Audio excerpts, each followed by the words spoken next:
الحمد لله رب العالمين والصلاة والسلام على أشرف الأنبياء والمرسلين وخاتم النبيين محمد وعلى آله وصحبه ومن تبعهم بإحسان ودعا بدعوتهم إلى يوم الدين. أما بعد فأعوذ بالله من الشيطان الرجيم. بسم الله الرحمن الرحيم. قال الله تبارك وتعالى: فالذين آمنوا به وعزروه ونصروه واتبعوا النور الذي أنزل معه أولئك هم المفلحون. وقال النبي صلى الله عليه وسلم: لا يؤمن أحدكم حتى أكون أحب إليه من والده وولده والناس أجمعين او كما قال علیہ الصلاۃ والسلام. میرے محترم بزرگوں، عزیز دوستوں، دینی اسلامی بھائیوں، اللہ رب العالمین نے اس کائنات کو بنایا ہے اور اللہ رب العالمین نے اس کائنات کو بے شمار نعمتوں سے بھر دیا ہے.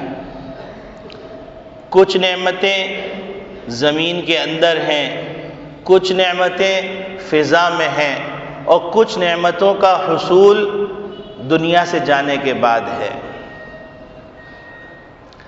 اللہ رب العالمین کی بے شمار نعمتیں ہیں.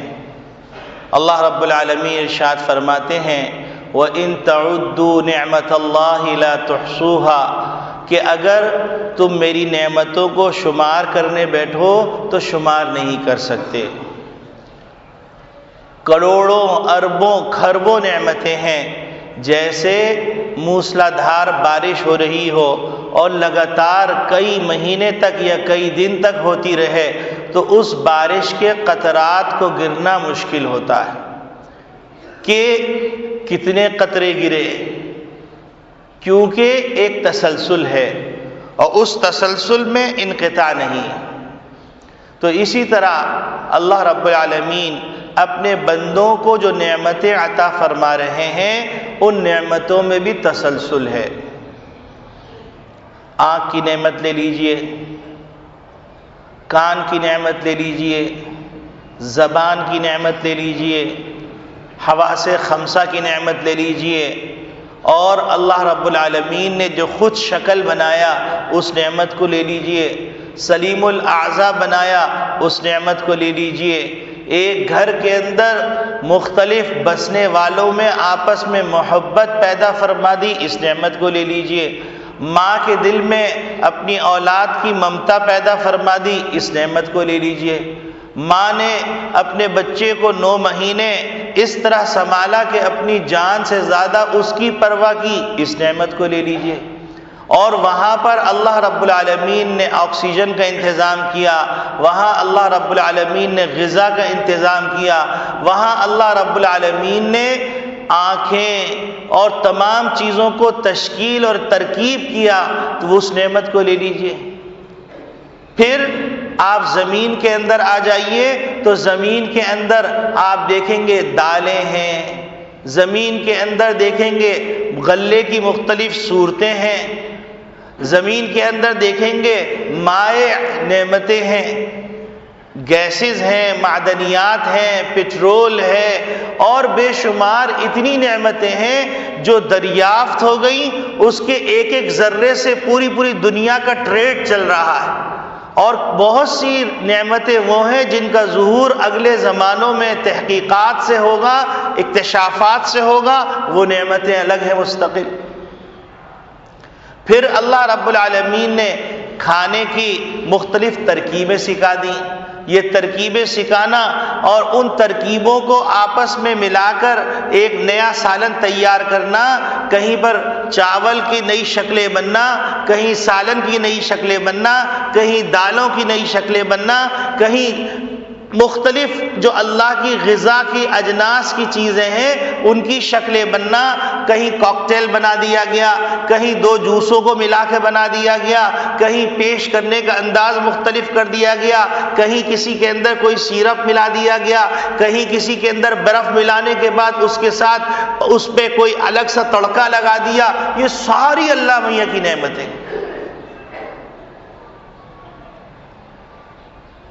اور ان نعمتوں کے ساتھ ساتھ اللہ رب العالمین بار بار کہتے ہیں فَبِأَيِّ آلَاءِ رَبِّكُمَا تُكَذِّبَانِ. اے میرے بندوں، تم میری نعمتوں کا کتنا انکار کرو گے، کتنی تکذیب کرو گے. کوئی لمحہ ہے جس لمحے میں ہماری نعمت تمہاری طرف متوجہ نہ ہو؟ کوئی لمحہ اور کوئی وقت اور کوئی ایسی گھڑی ہے جس میں ہم تم سے غافل ہو گئے ہوں؟ تم نافرمانی کر رہے ہو تب بھی ہم متوجہ ہیں، تم خوش اخلاقی سے پیش آ رہے ہو تب بھی ہم متوجہ ہیں، تم بد کرداری کر رہے ہو تب بھی ہم متوجہ ہیں، تم با کردار اور با اخلاق ہو رہے ہو تب بھی ہم متوجہ ہیں، تم با عمل ہو تب بھی ہم متوجہ ہیں، تم بے عمل ہو تب بھی ہم متوجہ ہیں، تمہارے دل میں گندے خیالات آ رہے ہیں تب بھی ہم متوجہ ہیں، تمہارے دل کے اندر اچھے داعیے پیدا ہو رہے تب بھی ہم متوجہ ہیں. ہماری زمین پہ چل رہے ہو، ہماری زمین کے اندر سے نکلنے والے غلوں کو کھا رہے ہو، اسی زمین سے نکلنے والے لباس کو پہن رہے ہو، لباس کی مختلف شکلیں تم کو ہم نے عطا کی، وہ مختلف شکلیں تم اپنا کر اچھے سے اچھا لباس مرتب کر رہے ہو. ہم نے اس لباس کو تیار کرنے کے لیے تمہارے دماغ کے اندر ایسے ایسے آئیڈیے ڈالے، ایسے ایسے طریقے ڈالے، کہیں پر تم نے کھڈیاں لگا دی، کہیں تم نے مشینیں لگا دی، کہیں تم نے مختلف انداز بنا لیے، کہیں تم بنیان بنا رہے ہو، کہیں تم شلوار بنا رہے ہو، کہیں تم کرتا بنا رہے ہو، کہیں تم شرٹ بنا رہے ہو، کہیں تم پتلون بنا رہے ہو، کہیں تم بٹن اوپر لگا رہے ہو، کہیں بٹن تم نیچے لگا رہے ہو، کہیں کالر کو کس انداز سے بنا رہے ہو. فَبِأَيِّ آلَاءِ رَبِّكُمَا تُكَذِّبَانِ. یہ تو اللہ کی نعمتیں. پھر اللہ رب العالمین فرما رہے ہیں اگر ہم نے بیماریاں پیدا فرمائی تو اس کے ساتھ علاج بھی عطا کر دیا، اگر گناہ پیدا کیے تو اس کے ساتھ توبہ بھی رکھ دی. یہ اللہ کی وہ نعمتیں ہیں جو انسان محسوس کر رہا ہے.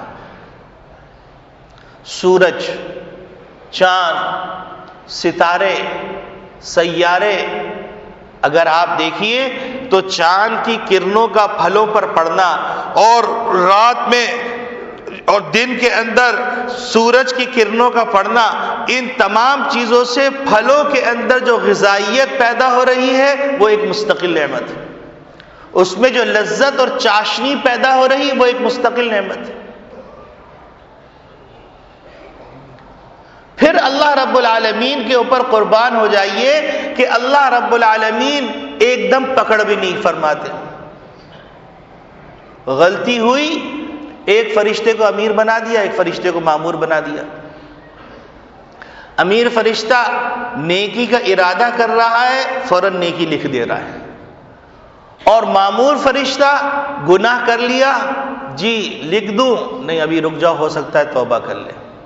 پھر تھوڑی دیر بعد پوچھا کہ کافی وقت گزر گیا، توبہ نہیں کی، اب لکھ دوں؟ نہیں، رک جاؤ، ہو سکتا ہے توبہ کرے. پھر اس کے بعد تیسری دفعہ کے بعد لکھنے کی اجازت ملتی. اور پھر اللہ رب العالمین نے اپنی رحمت کو ایسا بے کراں کر دیا کہ میرا بندہ نماز کے لیے قدم اٹھا رہا ہے، جاؤ معافی کا اعلان کر دو. وضو کر رہا ہے، جاؤ معافی کا اعلان کر دو. قرآن کی تلاوت کر رہا ہے، جاؤ معافی کا اعلان کر دو. اگر اپنے ماں باپ کو محبت کی نگاہ سے دیکھ رہا ہے، جاؤ اس کو حج و عمرے کا مقبول ترین ثواب دے دو.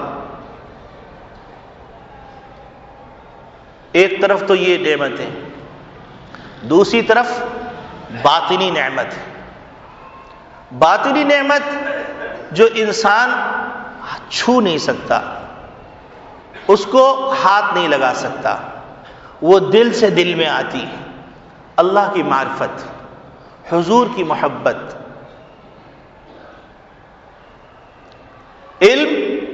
کوئی چوری نہیں کر سکتا، اور علم کوئی اپنے اختیار سے لے نہیں سکتا، جتنا مقدر ہے وہی لے گا۔ یہ اللہ رب العالمین کی الگ نعمتیں ہیں۔ اب اس پورے نعمتوں کے مجموعے میں اگر دیکھا جائے تو نبی اکرم صلی اللہ علیہ وسلم کی ذات اقدس نعمت عظمیٰ ہے۔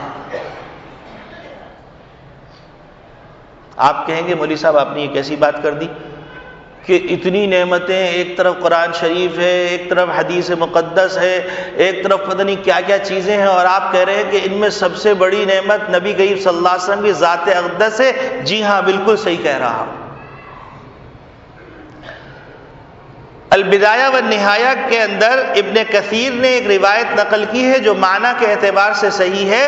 وہ فرماتے ہیں کہ حضرت آدم علیہ السلام کا پتلا تیار کیا گیا، جب ان میں روح پھونکی گئی تو وہ اٹھ کے بیٹھے تو عرش پہ دیکھتے ہیں کہ لا الہ الا اللہ محمد الرسول اللہ لکھا ہوا ہے، تو نبی کریم صلی اللہ علیہ وسلم کے بارے میں دریافت کرتے ہیں کہ محمد الرسول اللہ کون ہے؟ تو انہوں نے کہا یہ آپ کی امت کے آخری پیغمبر اور سب سے بڑے پیغمبر ہیں، اگر ہم کو ان کا پیدا کرنا مقصود نہ ہوتا تو ہم تم کو بھی پیدا نہ کرتے، اس کائنات کو بھی نہیں بناتے۔ تو ہم کو جو کچھ ملا نبی کریم صلی اللہ علیہ وسلم کے صدقے میں ملا، قرآن بھی ملا ہے تو نبی کے صدقے میں ملا ہے، احادیث مقدسہ بھی ملی تو نبی کے صدقے میں ملی ہیں، نمازیں ملی تو نبی کے صدقے میں ملی، اذان ملی تو نبی کے صدقے میں ملی، روزہ ملا تو نبی کے صدقے میں ملا، حج ملا تو نبی کے صدقے میں ملا، زکوٰۃ ملی تو نبی کے صدقے میں ملی، ماں باپ کے دل کے اندر محبتیں عطا کی تو نبی کے صدقے میں عطا کی، اولاد کو ماں باپ کا فرما بردار بنانے کے احکامات جاری کیے تو نبی نے جاری کیے، احکامات معاشرت نبی کے صدقے میں ملے، احکام معاملات نبی کے صدقے میں ملے، احکام عقائد نبی کے صدقے میں ملے، احکام عبادات نبی کے صدقے میں ملی۔ کون سی چیز ہے جو آقا کے صدقے کے بغیر ہم تک پہنچ رہی؟ حتیٰ کہ اتنی نافرمانیوں کے باوجود دنیا چل رہی ہے اور یہ دنیا کی گاڑی رواں دوا ہے، یہ بھی نبی کے صدقے میں۔ تو اس نبی کے صدقے کا معلوم ہو جانے کے بعد خوش نہ ہونا یہ بڑی محرومی کی بات ہے۔ اور نبی کریم صلی اللہ علیہ وسلم خود ارشاد فرما رہے ہیں انا رحمت مہداۃ، میں اللہ کی ایسی رحمت ہوں جو اللہ نے تمام عالم کے لوگوں کو بطور ہدیے کے عطا کیا۔ نبی کریم صلی اللہ علیہ وسلم ارشاد فرما رہے ہیں انا صاحب لواء الحمد، میرے ہاتھ میں اللہ کی حمد و ستائش کا پرچم ہوگا حشر کے میدان کے اندر، وآدم ومن بعدہ تحت لوائی، اور آدم علیہ السلام اور ان کے بعد جتنے لوگ قیامت تک پیدا ہوتے رہیں گے وہ میرے پرچم تلے ہوں گے۔ نبی کریم صلی اللہ علیہ وسلم ارشاد فرما رہے ہیں انا اول شافع و اول مشفع، میں ایسا پیغمبر ہوں جس کو شفاعت کا اختیار سب سے پہلے دیا جائے گا، اور میں ایسا پیغمبر ہوں جس کی شفاعت سب سے پہلے قبول کی جائے گی۔ تو آپ بتائیے کہ ہم اتنے عظیم، اتنی عظمتوں والے پیغمبر کے امتی ہیں، تو کیا ہمارے اوپر دوسروں سے زیادہ ذمہ داری عائد نہیں ہوتی؟ اور نبی کریم صلی اللہ علیہ وسلم کے حقوق ہمارے اوپر لاگو نہیں ہوتے؟ میں نے آپ کے سامنے جو آیت تلاوت کی، اس آیت کے اندر اللہ رب العالمین نے نبی کریم صلی اللہ علیہ وسلم کے 3 حقوق کا تذکرہ فرمایا ہے۔ موجودہ زمانے میں ان حقوق کو سمجھنا اور زیادہ ضروری ہو گیا ہے۔ بعد زمانہ اور نبی کریم صلی اللہ علیہ وسلم کے زمانے سے دوری کے نتیجے میں اور دینی حقیقی سے دوری کے نتیجے میں ایسی ایسی شکلیں وجود میں آ رہی ہیں محبت کے اظہار کے لیے کہ آدمی لرزہ اندام ہو جاتا ہے، لرزنے لگتا ہے کہ یا اللہ، نبی کریم صلی اللہ علیہ وسلم تو فرما رہے ہیں کہ میں آیا ہوں لِأُتَمِّمَ مَكَارِمَ الْأَخْلَاقِ، اخلاق کی بلندیوں اور اخلاق کی چوٹیوں کو مکمل کرنے آیا ہوں۔ میں اس لیے آیا ہوں تاکہ مزامیر کو، گانے باجے اور ڈھول تھاپ کی چیزوں کو توڑنے آیا ہوں، ختم کرنے آیا ہوں، اور رقص و سرور کی محفلوں کے چراغ کو گل کرنے آیا ہوں۔ اور اگر موجودہ نسل کو قرآنی یہ پیغام نہیں بتلایا گیا اور موجودہ نسل کو اس قرآنی پیغام کے اوپر تعمیر نہیں کیا گیا تو ہر وہ شخص جس کی بات سنی جاتی ہے کل اللہ کے دربار میں ہوگا اور نبی کریم صلی اللہ علیہ وسلم کا دست مبارک اس کے گریبان پہ ہوگا۔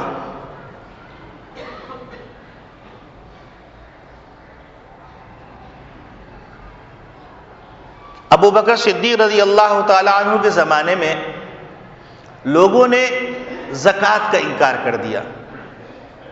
خارجی قسم کے لوگ تھے، انہوں نے کہا ہم سب کچھ ادا کریں گے لیکن زکوٰۃ دیں گے، اللہ کو بھی مانیں گے، رسول اللہ کو بھی مانیں گے، احکامات سارے مانیں گے لیکن زکوٰۃ نہیں دیں گے، ہماری بڑی بے عزتی ہے اس کے اندر۔ سارا جمہور صحابہ کا مجمع ایک طرف، ابو بکر صدیق رضی اللہ تعالی عنہ ایک طرف، فرمانے لگے اینقص الدین وانا حی، یہ کیسے ممکن ہے کہ دین میں قطع برید کی جائے، دین میں ترمیم کی جائے اور دین کا چہرہ مسخ کر دیا جائے، ابو بکر زندہ موجود ہو؟ تو غیرت صدیقی کا تقاضا بھی یہ ہے کہ ہم دین کے اندر قطع برید ہونے کے ہر موقع کے اوپر نشاندہی کر دیں محبت سے، کیونکہ اللہ نے ہم کو داعی بنایا ہے، ہمیں جابر نہیں بنایا ہے۔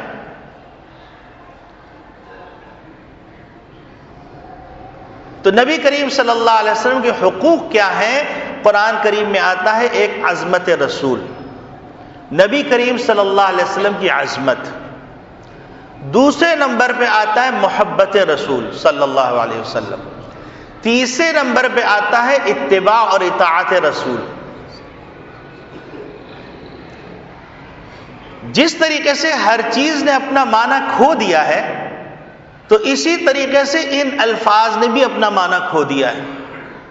ڈاکو مر رہا ہے، کہہ رہے شہید، ایک طرف شہادت کا وہ رتبہ جہاں پر سیدنا حمزہ رضی اللہ تعالیٰ عنہ نظر آ رہے ہیں، اور اس واقعے کو سن کر انسان چونک جاتا ہے، لرز جاتا ہے اور شہادت کے اس بلند مقام کو سمجھنے کی کوشش کرتا ہے۔ دوسری طرف اس معنی نے اپنا، اس لفظ نے اپنا معنی ایسا کھو دیا کہ چوڑے چمار بن رہے ہیں، وہ بھی شہید ہیں۔ تو شہادت کی عظمت دل سے ختم ہو گئی۔ اسی طریقے سے محبت، عظمت، اس نے بھی اپنا معنی کھو دیا۔ محبت کا تعلق دل سے ہے، محبت کا تعلق زبان سے نہیں۔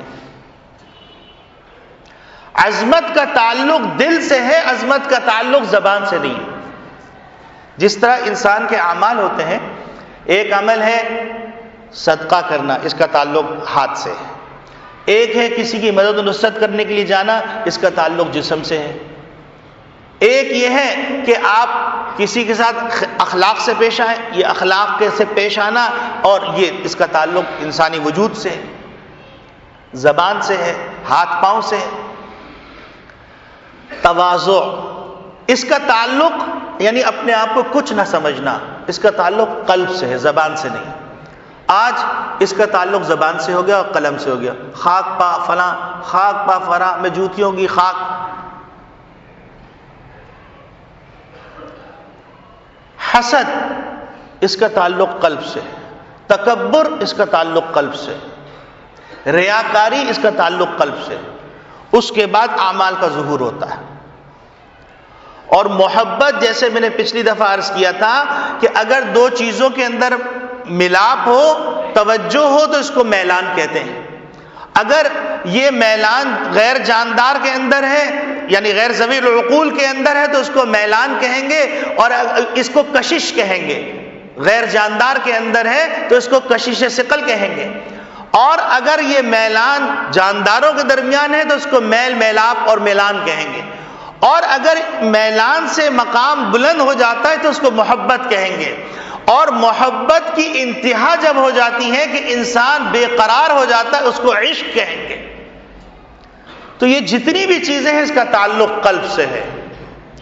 اور نبی کریم صلی اللہ علیہ وسلم جو احکامات لے کے آئے ہیں وہ صرف جسم کو مخاطب نہیں کرتے بلکہ وہ احکامات انسان کے قلب کو بھی مخاطب کرتے ہیں. یہی وجہ ہے کہ اللہ رب العالمین نے ارشاد فرمایا وَذَرُوا ظَاهِرَ الْإِثْمِ وَبَاطِنَهُ، اپنے ظاہری گناہوں کو بھی چھوڑ دو، اپنے باطنی گناہوں کو بھی چھوڑ دو، جن سے کوئی نہیں جانتا لیکن عالم علام الغیوب جانتا ہے، دلوں کے بھیدوں کے جاننے والا جانتا ہے. تو میرے عزیز دوستو بھائیوں، محبت اس کا تعلق قلب سے ہے، غم اس کا تعلق دل سے ہے. اگر میں چیخ رہا ہوں، چلا رہا ہوں، حمد و ستائش کر رہا ہوں لیکن میرا قلب عشق رسول سے خالی ہے تو میری یہ ستائش کسی کام کی نہیں.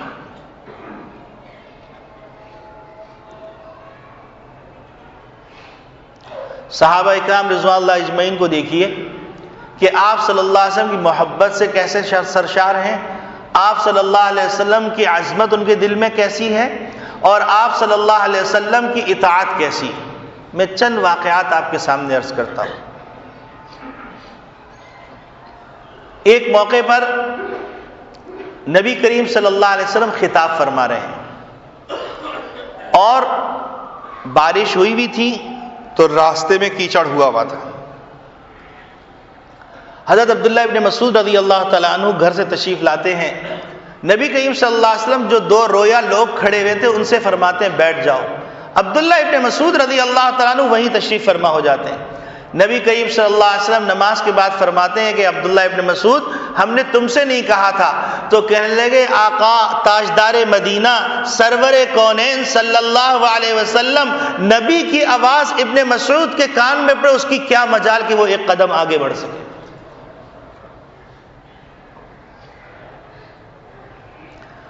نبی کریم صلی اللہ علیہ وسلم وصال فرما جاتے ہیں. حضرت بلال حبشی رضی اللہ تعالیٰ عنہ بے قرار ہو کر کہ اب نبی کریم صلی اللہ علیہ وسلم کے دیدار کیسے کروں گا، شام چلے جاتے ہیں. 1 سال تک وہیں رہتے ہیں کہ نبی کریم صلی اللہ علیہ وسلم کے خواب میں زیارت ہوتی ہے اور کہتے ہیں اے بلال تم ہم سے ملنے نہیں آتے اور دور جا کے بس گئے. وہ بے قرار ہو گئے. رات میں ہی اپنی اونٹنی میں سوار ہوئے اور مدینے کی طرف کوچ کیا. شام کہاں اور مدینہ طیبہ کہاں. وہاں پہنچتے ہیں، سارے صحابہ جو مدینے میں رہ رہے تھے وہ دیکھتے ہیں تو خوش ہو جاتے ہیں اور کہتے ہیں بلال تم اذان دو. حضرت بلال حبشی رضی اللہ تعالیٰ عنہ منع فرماتے ہیں. اتنے میں نبی کریم صلی اللہ علیہ وسلم کے 2 نواسے جو شہزادے ہیں، سیدہ شباب اہل الجنہ حضرت حسن حضرت حسین رضی اللہ تعالیٰ عنہ، وہ تشریف لاتے ہیں اور آ کے کہتے ہیں کہ کیا میرے نانا جان کے زمانے کی اذان آپ نہیں دیں گے. وہ بے قرار ہو جاتے ہیں، اذان کے لیے کھڑے ہو جاتے ہیں. اذان شروع کرتے ہیں تو روایات میں آتا ہے مدینے کی گلیوں میں وہ آواز جب پہنچتی ہے اور جب یہ کہتے ہیں اشہد ان محمد رسول اللہ تو بچے اپنے ماؤں سے سوال کرتے ہیں کہ حضور کے زمانے کی اذان آ گئی، آقا تاجدار مدینہ کب تشریف لا رہے. مائیں بے قرار ہو کر اپنے گھروں سے نکل جاتی ہیں اس آواز کو سن کر. اور حضرت بلال حبشی رضی اللہ تعالیٰ عنہ جب اذان دیا کرتے تھے تو نبی کریم صلی اللہ علیہ وسلم کا دیدار سامنے کیا کرتے تھے. آج وہ جگہ خالی تھی تو ان کی چیخ نکل جاتی ہے، وہیں گر کے بے ہوش ہو جاتے ہیں اور کافی دیر تک بے ہوش رہتے ہیں. یہ ہے عشق رسول.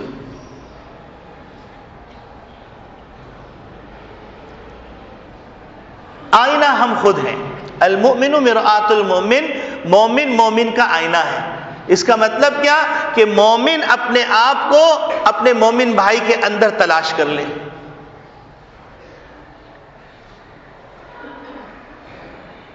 تو میرے عزیز دوستو بھائیو، نبی کریم صلی اللہ علیہ وسلم کی محبت کی یہ انتہا تھی.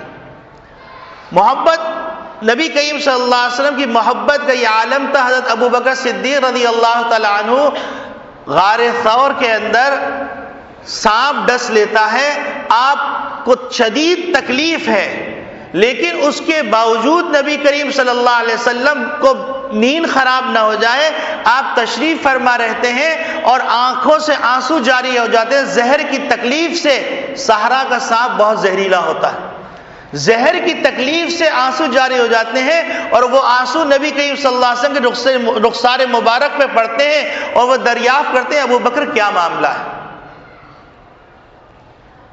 اور جب حال دریافت کرنے کے بعد بتاتے ہیں تو نبی کریم صلی اللہ علیہ وسلم اپنا لعاب دہن مبارک ان کے پاؤں پہ لگا دیتے ہیں تو وہ تکلیف اور سوزش جاتی رہتی ہے۔ ہجرت کر کے جب مدینہ طیبہ میں داخل ہوتے ہیں، عاشق اور معشوق ایک رنگ میں رنگے ہوئے، پہچاننا مشکل ہے کہ عاشق کون ہے، معشوق کون ہے۔ اسی وجہ سے ایک شاعر نے کہا، من تو شدم تو من شدی، تو من تن شدن تو جان شدی، تا کس نگوین بعد ازیں تو دیگرم من دیگری، کہ میں تم بن جاؤ اور تم میں بن جاؤں، اور میں جسم بن جاؤں تم روح بن جاؤ، تاکہ کل کو کوئی یہ نہ کہہ سکے میں اور تم الگ الگ ہیں۔ صحابہ اکرام رضوان اللہ اجمعین جو انصار صحابہ ہیں دیکھتے ہیں تو وہ یہ سمجھتے ہیں کہ ابو بکر صدیق رضی اللہ تعالیٰ عنہ نبی کریم صلی اللہ علیہ وسلم ہے، تو ان کے گرد جمع ہو جاتے ہیں۔ لیکن جب دھوپ نکلنے لگتی ہے تو حضرت ابو بکر صدیق رضی اللہ تعالیٰ عنہ اپنا رومال ان کے اوپر رکھتے ہیں تو وہ پہچانتے ہیں یہ خادم اور یہ مخدوم۔ جب ابو بکر صدیق رضی اللہ تعالیٰ عنہ کے بعد حضرت عمر خطاب رضی اللہ تعالیٰ عنہ کا وصال ہوتا ہے تو آپ یہ دیکھیے کہ حضرت عمر خطاب رضی اللہ تعالیٰ عنہ فرماتے ہیں کہ میرا جنازہ لے جا کر حضور صلی اللہ علیہ وسلم کے روزے والے کمرے میں رکھ دینا، اگر دروازہ کھل جائے۔ یہ روایت ابو بکر صدیق رضی اللہ تعالیٰ عنہ کے بارے میں بعض نے لکھی ہے، بعض نے عمر خطاب رضی اللہ عنہ کے بارے میں، بہرحال یہ واقعہ ہے ان دو خلفاء میں۔ تو وہ کہتے ہیں کہ دیکھو وصال سے پہلے وصیت کرتے ہیں کہ میرا جنازہ لے جا کے تم وہاں رکھ دینا، اگر دروازہ کھل گیا تو میری تدفین کر دینا، اگر دروازہ نہیں کھلا تو پھر تم کہیں جنت البقیع میں تدفین کر دینا۔ جب جنازہ لے جا کے رکھا جاتا ہے، عاشق حقیقی کا حال دیکھیے، اپنے معشوق سے ملنے کے لیے ایسا بے قرار اور معشوق اپنے عاشق سے ملنے کے لیے ایسا بے قرار کہ دروازہ کھلتا ہے، دروازہ تالا لگا ہوا ہے، یہ کوئی اچھمبے کی بات نہیں، تالا لگا ہوا ہے، تالا کھل جاتا ہے اور آواز آتی ہے کہ حبیب کو اپنے محبوب کے پاس آنے دو۔ یہ ہے عشق۔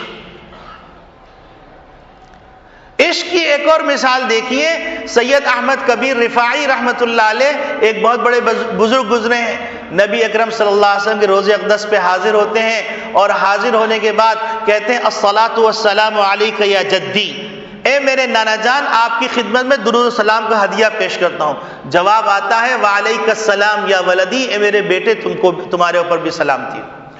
وجد کے عالم میں آ جاتے ہیں اور وجد کے عالم میں آ کر بے ساختہ ان کے منہ سے نکلتا ہے کہ روحی کنت فی حالت البعد روحی کنت ارسلها تقبل الارض عنی وہی نائبتی فہذہ دورۃ الاجسام قد حضرت فامدد یمینک کی تحظی شفتی، کہ اے اللہ کے رسول جب میں دور ہوتا تھا تو میں اپنی روح کو بھیجتا تھا آپ کی خدمت میں نذران عقیدت پیش کرنے کے لیے، آج میں بذات خود حاضر ہوا ہوں، آپ اپنے دست مبارک عطا فرمائیے تاکہ میرے ہونٹ اس کے بوسے سے تسکین پا لیں۔ تو روایات میں آتا ہے 6000 اس وقت حاجی موجود تھے، اس میں شیخ عبد القادر جیلانی رحمۃ اللہ علیہ بھی موجود تھے۔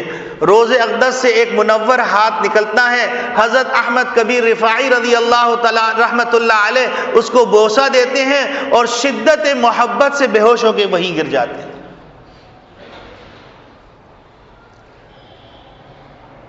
عبداللہ ابن مبارک رحمۃ اللہ علیہ یوں فرماتے ہیں تعصر رسول وانت تظہر حبہ، تم رسول کی نافرمانی کر رہے ہو اور محبت کا اظہار کر رہے ہو، بڑی جرأت کی بات ہے۔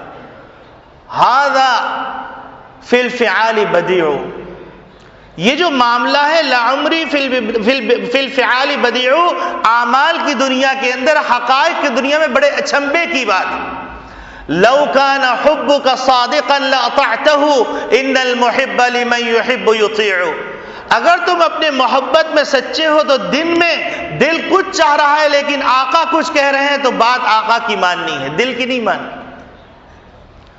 خوشی کے اندر اظہار کرنے کا طریقہ نبی نے جیسا بتا دیا ویسے طریقے سے اگر اظہار کرو گے تو وہ اظہار قابل تعریف ہے، اس سے ہٹ کے اظہار کرو گے دنیا کی ریت کی بنیاد پر وہ قابل اعتراف نہیں، قابل قدر نہیں۔ آپ سوچئے ذرا سا، کتنی عجیب بات ہے کہ کرسچن اپنے لوگوں کے لیے دیے جلاتے تھے، ہندو اپنے عقیدت کے اظہار کے لیے دیے جلاتے تھے. کسی کے ہاں وہ دیا معبود ہے، کسی کے ہاں وہ رشک قمر ہے، کوئی آگ کی پرستش کرتا ہے، وہ دیے جلا رہے ہیں. لیکن تصور کریں، آگ تو کوئی تعریف کی چیز تو نہیں، تکلیف کی چیز ہے. آج دیکھا دیکھی جس کی بھی عقیدت کا اظہار ہو دیے جل رہے ہیں. بھیا اتنا تو جانو کہ تم مسلمان ہو. بدقسمتی ہماری یہ ہو گئی کہ ہم نے سب کچھ چھوڑا، اب ہم اسلامی نام بھی چھوڑ رہے ہیں کہ آئندہ جا کے پتہ نہ چل سکے کہ یہ مسلمان گھرانے میں پیدا ہوا یا کافر گھرانے میں پیدا ہوا. ایسا عبرت کا واقعہ ہوا کہ ہندوستان میں ایک جگہ لڑائی ہو گئی، اور لڑائی ہونے کے بعد عورتوں کو مار ڈالا گیا، مردوں کو مار ڈالا گیا. اب تدفین کا معاملہ آیا تو پہچاننا مشکل ہے کہ مسلمان عورت کون ہے، کافر عورت کون ہے. تو انہوں نے دیکھا جو ساڑی پہنی ہوئی، چھوٹا بلاؤز پہنی ہوئی اور یہاں بندیاں لگائی ہوئی، اس کی چتا کو جلا دیا گیا. اب کتنی مسلمان عورتیں جلی ہوں گی. جب اختتام دنیا کا جلنے پہ تو اگلی زندگی کیسی ہوگی.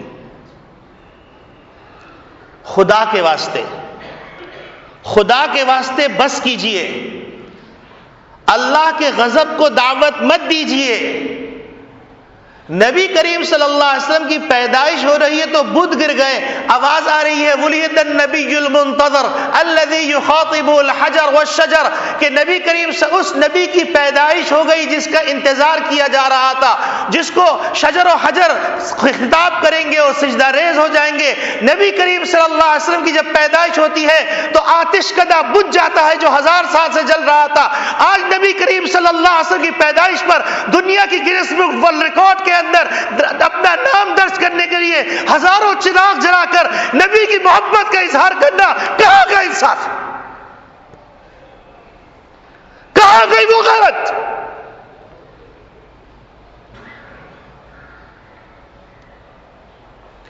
نبی کریم صلی اللہ علیہ وسلم ناچنے والوں سے ناراض ہوتے ہیں، ان پہ پھٹکار کا فیصلہ سنایا ہے. ہم نبی کا استقبال ناچ کے کریں. بس کیجئے، نبی کی توہین کرنا چھوڑ دیجئے.